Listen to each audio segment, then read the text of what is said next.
mesure et incertitude de mesure. La notion de grandeur est utilisée en physique pour caractériser un objet ou un événement, par exemple la masse, la longueur ou la durée. Les grandeurs sont obtenues soit par mesure, avec des instruments adaptés, soit par calcul, à partir d'autres grandeurs connues. Qu'elles soient mesurées ou calculées, les valeurs des grandeurs ne peuvent être connues qu'avec une précision limitée. La valeur vraie n'est donc pas accessible. L'expérimentateur n'a accès qu'à des valeurs estimées des grandeurs dont il peut donner un encadrement avec un bon niveau de confiance. Cet encadrement est appelé intervalle de confiance dans lequel il estime que la valeur vraie de la grandeur se trouve. La difficulté d'obtenir une valeur fiable d'une grandeur est analogue à celle que rencontre un tireur sur une cible.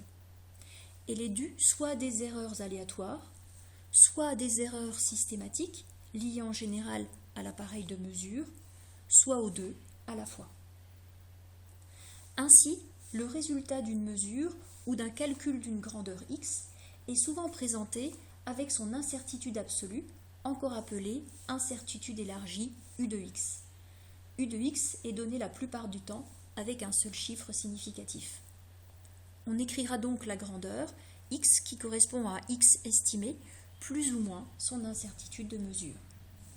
Cela revient aussi à donner pour x l'encadrement définissant l'intervalle de confiance.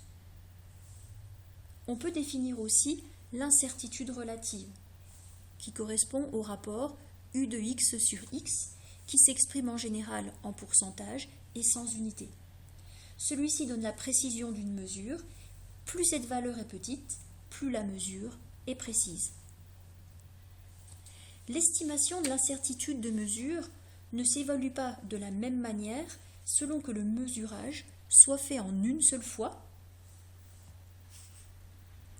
ou répété un grand nombre de fois.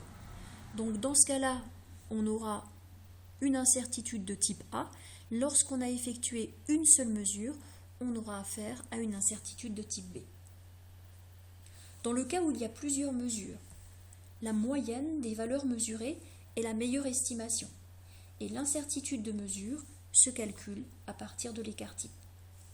Dans le cas où il y a une seule mesure, l'incertitude se calcule à partir des informations techniques sur l'instrument de mesure donné par le fabricant ou connu conventionnellement.